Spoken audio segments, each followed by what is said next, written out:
क्यों कहा जाता है कि बेलपत्री के वृक्ष के नीचे अगर दिया लगाने का बोला है तो बेलपत्री का वृक्ष बड़ा होना चाहिए। छोटा सा बेलपत्री का वृक्ष और उसके नीचे तुम दिया लगा रहे हो तो उसकी छांव तुम्हारे ऊपर नहीं आएगी क्या? नहीं। तो बेलपत्री का वृक्ष बड़ा होना चाहिए, जिसके नीचे आप बैठ कर दिया लगाओ तो उसकी छत्र छाया रहना चाहिए। क्यों कहते हैं कि पंडाल में बैठकर जहां मौका मिल जाए, जहां जगह मिल जाए, पंडाल के भीतर बैठकर शिव महापुराण की कथा सुनना चाहिए। उसका कारण क्या है कि जो पंडाल बनता है वो शंकर भगवान की इस पोथी के ऊपर से चालू होता उससे जुड़ता 1 2 3 4 पीछे 5 साइड में 6 ऐसे बढ़ते जाए। जब एक दूसरे से जुड़ा होता है तो इसकी छत्र छाया अंत तक पड़ी रहती है, जहां तक आप बैठे रहते हैं। वो तो भीड़ बढ़ जाती है तो लोगों को, अब जैसे आज भी अपार भीड़ होने के कारण लोग भयंकर खड़े हुए हैं, उधर भी इधर भी और पीछे भी। पर फिर भी हम तो कहेंगे अगर कहीं मौका मिले, आपको जगह मिल जाए तो बैठने का भी प्रयास करना। फ्रिज में जो सामान रखा जाता है, फल रखे जाते हैं तो वो सड़ते हैं। अरे बोलो जल्दी से, नहीं। फ्रिज में दूध रख दोगे तो फटेगा। अरे पीछे वाले भी बोलो रे, नहीं। फ्रिज में सब्जी रख दोगी वो सड़ेगी? नहीं। फ्रिज में अगर तुमने सामान रखा है तो वो खराब नहीं होता। उसी तरह कथा सुनने जाओ तो पंडाल के अंदर बैठो, क्योंकि ये वो फ्रिज है जिसमें एक बार कोई पहुंच जाता है तो संसार में सड़ता नहीं।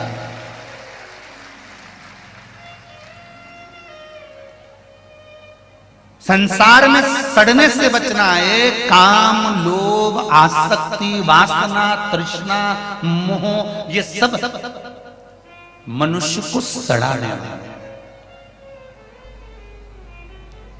इससे परे होना है हमको। इसलिए सत्संग में जाकर बैठने का प्रयास करा करो, प्रयास करो।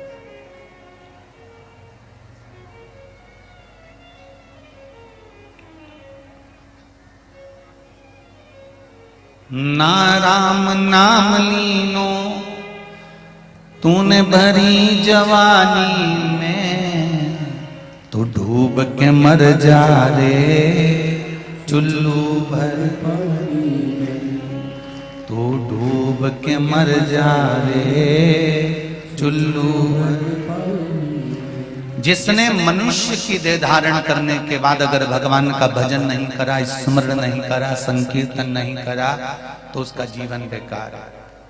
बहुत ध्यान देना, पहले भी कथा में कहा, फिर कह रहा है, पत्नी, बच्चे, घर और खाने को भोजन, पेट भरने का सामान तो तुम जितने जन्म लोगे प्रत्येक जन्म में मिलेंगे। सुन लेना रे भाई।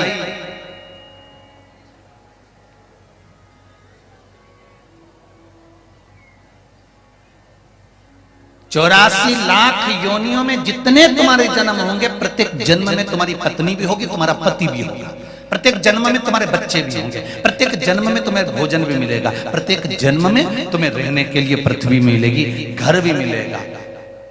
84 लाख योनियों में पत्नी, बच्चे, घर, सामान सब मिलता है, सब कुछ मिलेगा।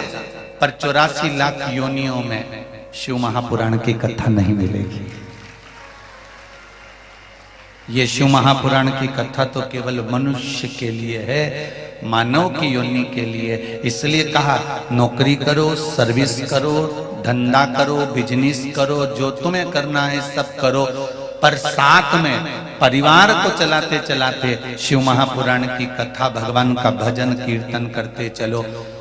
तुम्हारे पास समय नहीं रहता तो इतनी कमाई में से थोड़ा थोड़ा पैसा बचाकर दुकान में भी एक टीवी लगवा लो और उस टीवी में कुछ मत करो, केवल 2 बजे से 5 बजे तक जब तक शिव महापुराण की कथा है उस समय तक उसको चालू कर कर बैठ जाओ। भले तुम ग्राहकी करो, भले तुम सारा काम करो, पर एक बात याद रखना, एक शब्द भी अगर कान में चले गया तो हो सकता है कि जिंदगी संवर जाए। थोड़ा सा ले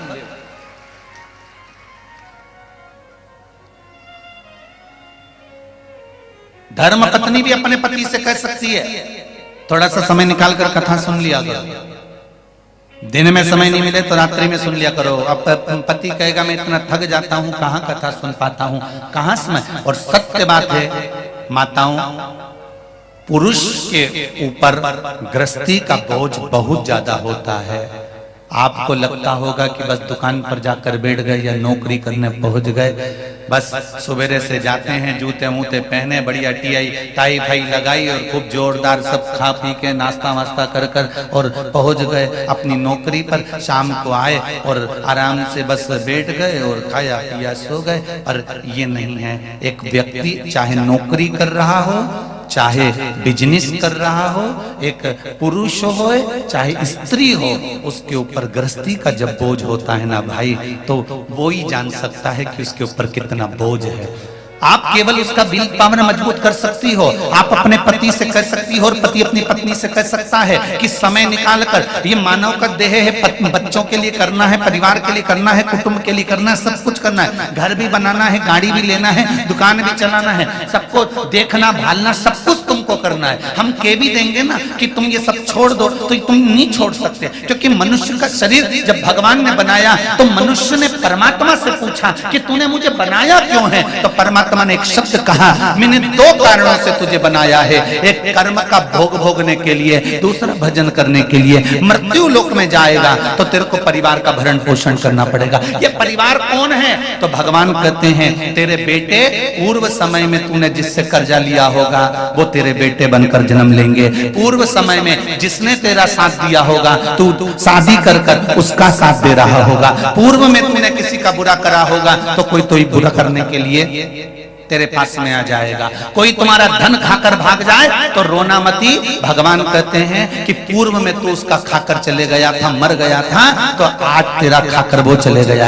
इतना सारा पैसा एक जगह पर लगाया, एक कंपनी में लगाया, एक बैंक में जमा करा, मालूम पड़े बैंक की भाग गई। तो ये कैसे भाग गई? तुमने तो विश्वास करा था, पूरा काम करा था, कागज तैयार थे, सब लिखा पड़ी थी, कोई प्लाट तुमने लिया था, उस पर किसी ने कब्जा कर लिया। जरा समझो कि ये पूर्व का है जो कर्म हमको भोगना पड़ रहा है। ये जितने पत्नी, पति, बच्चे, बेटा, बेटी, माता, पिता, भाई, बंधु, कुटुंब, कबीला, ये सब हमारे पूर्व के संबंधों के अनुसार हमको प्राप्त होते हैं। भगवान ने कहा कि मृत्यु लोक में जा रहा है, बस एक बात याद रखना, पत्नी को भी पालना है, बच्चों को भी पालना है, परिवार को भी पालना है, घर भी तुझे बनाना है, दुकान भी तुझे बनाना है, जमीन भी जोड़ना है, बंगला भी बनाना है, गाड़ी भी तुझे लाना है। पर उसके साथ में एक काम जरूर करना कि थोड़ा थोड़ा शिव का भजन करते चले जाना, तो जिंदगी संवर जाए।